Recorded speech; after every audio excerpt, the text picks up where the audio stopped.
आज इस वीडियो में हम कंकाल तंत्र को पढ़ेंगे और कंकाल तंत्र में जितनी हड्डियां होती हैं उन हड्डियों को गिनेंगे, है ना। तो कंकाल तंत्र दो भागों से मिलके बना होता है। दो भाग, अच्छी कंकाल और उपांगी कंकाल। अच्छी कंकाल क्या है?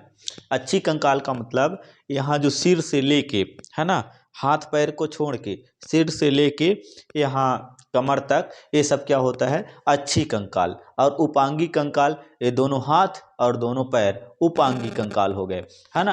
तो अच्छी कंकाल को चार भागों में बांट दिया गया है। अच्छी कंकाल को कितने भागों में? चार भागों में बांट दिया गया। पहला भाग खोपड़ी। खोपड़ी में कितनी अस्थि? 29 अस्थि। फिर मेरुदंड। मेरुदंड में कितनी अस्थि? 26। उपास पसलियां। फिर पसलियां में कितनी? 24। और उरोस्थि। उरोस्थि में कितनी? 1।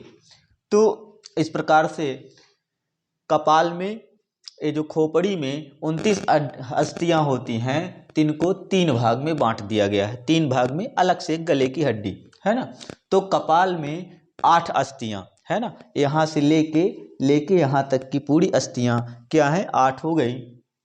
कान में 6 अस्थियां। कान की 6 अस्थियां मैलियस, इंकस, स्टेपिस, है ना। और यहाँ से प्रश्न भी बनता है कि शरीर की सबसे छोटी अस्थि का क्या नाम है? तो शरीर की सबसे छोटी अस्थि क्या है? स्टेपिस, है ना। चेहरे की 14 अस्थि। 14 अस्थि। अब यहाँ से भी एक प्रश्न बनता है इस प्रकार से कि शरीर की सबसे कठोर अस्थि का क्या नाम है? तो शरीर के सबसे कठोर अस्थि क्या है? मंडिबल। यहाँ मंडिबल होती है ना, जबड़े की अस्थि। इस प्रकार से इसको जोड़ लेंगे। कपाल में 8, कान में 6, चेहरे में 14 और गले में 1 हड्डी यहाँ पर पाई जाती है, सिर से ही कनेक्ट है ना। तो क्या हो गई? इस प्रकार से 29 अस्थियां। 29 अस्थियां कंप्लीट हुई। फिर मेरुदंड। मेरुदंड को 5 भागों में बांट दिया गया है। मेरुदंड को 5 भाग। मेरुदंड ये है ना, यहाँ से पूरा यहाँ तक, है ना, क्या है? ये मेरुदंड है। तो इसको 5 भाग में बांट दिया गया है। अनुत्रिकास्थ, अनुत्रिकास्थ, त्रिकास्थ, कटी कशेरुकाएं, बच्छ कशेरुकाएं और गीवा कशेरुकाएं। अब देखेंगे हम अनुत्रिकास्थ क्या है। यानी कि जो मेरुदंड है, ये पीछे यहाँ से यहाँ तक, तो मेरुदंड का सबसे निचला भाग, सबसे निचला क्या है? अनुत्रिकास्थ कहलाता है। सबसे नीचे वाला अनुत्रिकास्थ। मैंने यहाँ पर 26 लिखा है, लेकिन जब आप अस्थियों को यहाँ काउंट करेंगे 33 होगा। 33 क्यों? जन्मजात शिशु में 33 होती हैं। जब शिशु धीरे धीरे बढ़ता है, यानी वयस्क होता है, तो वयस्क होते समय उनकी 26 अस्थि बचती है। यानी सभी अस्थियां क्या होती हैं? जुड़ती जाती हैं, है ना। तो अनुत्रिकास्थ। अनुत्रिकास्थ क्या है? सबसे निचला भाग। ये कितनी होती हैं? ये संख्या में 4। ये संख्या में 4। अनुत्रिकास्थ संख्या में 4 होती हैं। फिर त्रिकास्थ क्या है? त्रिकास्थ संख्या में 5। फिर कटी। कटी के उसके ऊपर, अब उसके ऊपर आएंगे तो कटी संख्या में 5।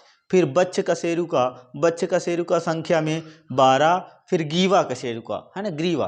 ग्रीवा कशेरुका संख्या में 7। ग्रीवा कहाँ पाई जाती है? यहाँ, है ना। ये गर्दन वाली अस्थि ग्रीवा, और गर्दन से जस्ट नीचे 12 कशेरुकाएं जो होती हैं तो बच्छ की होती हैं। उनके नीचे कटी कशेरुका, उनके नीचे त्रिकास्थ कटेरुका कशेरुका और उनके नीचे अनुत्रिकास्थ कशेरुका। इस प्रकार से इसको 5 भागों में बांट दिया गया है। संख्या यहाँ पर लिखी है 4, 5, 5, 12 और 7। टोटल जोड़ेंगे तो 33 मिलेंगी, है ना। लेकिन मैंने अभी बताया कि वयस्क की अवस्था में 26 मेरुदंड होती हैं। फिर पसलियाँ। पसलियाँ क्या हैं? ये पसलियाँ हैं, है ना, यहाँ पर पसलियाँ पाई जाती हैं। ये 12 जोड़ी पसलियाँ होती हैं, यानी टोटल मिला के 24 पसलियाँ। 24 पसलियाँ और एक उरोस्थि। उरोस्थि यानी स्टर्नम, यहाँ बीच में पाया जाता है, कुछ लंबा भाग इतना, तो उरोस्थि कहलाता है। इस प्रकार से इनको टोटल जोड़ेंगे तो क्या होगा? 80, 29, 26, 24 और 1, 25, है ना। ये सब क्या हो जाएंगे? इस प्रकार से इसे जोड़ लेंगे। 29, 31 और 29, 31 और 26 और 24 50, है ना, 50 30 80, इस प्रकार से 80 अस्थि यहाँ हो गई। इसके बाद हम आगे चलेंगे उपांगी कंकाल में। उपांगी कंकाल पहले ही बता दिया कि हाथों और पैरों की अस्थि और 6 मेखलाएं हैं, है ना, तो मेखलाओं को सहित क्या कहेंगे, उपांगी कंकाल। तो उपांगी में पदों की अस्थियां और मेखलाएं, पदों की अस्थियां क्या होती हैं 120 और मेखलाएं 6, यानी टोटल 126 अस्थि। कैसे, हाथ में 60, दोनों हाथ में, एक हाथ में 30 दूसरे हाथ में 30, 60 हो गई। पैर में, एक पैर में 30 दूसरे पैर में 30, इस प्रकार से 60, तो 60 60 120, 120 क्या हो गए, उपांगी पदों की अस्थियां हो गए। फिर मेखलाएं 6 मेखला है ना। अब देखेंगे हाथ में फेलेंजेज, ए फेलेंजेज है ना, यहाँ ए फेलेंजेज हैं, उंगलियों में फेलेंजेज, फेलेंजेज 14 हुई तो 14 दूना 28, इस प्रकार से दोनों हाथ में 28 फेलेंजेज।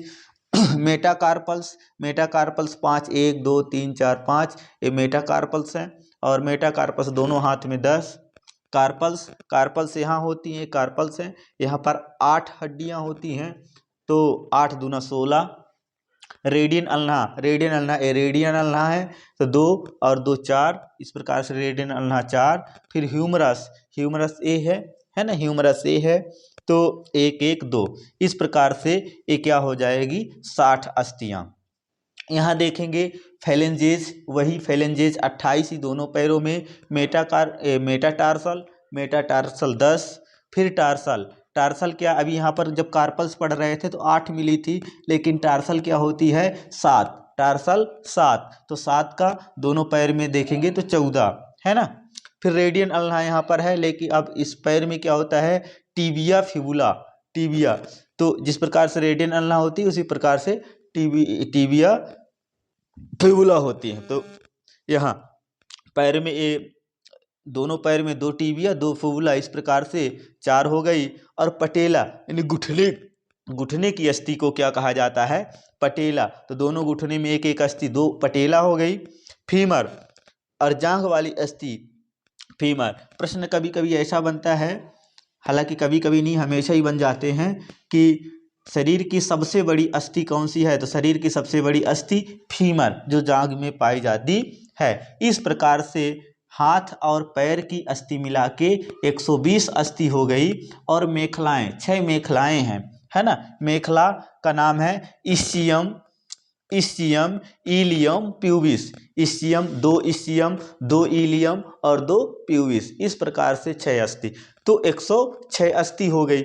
106 अस्थि ए 106 सॉरी 106 नहीं 126, है ना, 126 अस्थि ए हो गई उपांगी और अच्छी 80, तो इन दोनों को यदि जोड़ें तो क्या हो जाएगा 206 अस्थि। तो इस प्रकार से हमने यहाँ पर मानव कंकाल के 206 अस्थियों का अध्ययन किया, है ना। वीडियो को अच्छे से देखेंगे, स्क्रीनशॉट ले लेंगे और याद करने का प्रयास कर लेंगे। इतने में ही सारा कंकाल कंप्लीट, है ना। अब इससे आगे अब नहीं है ना। ठीक है, धन्यवाद।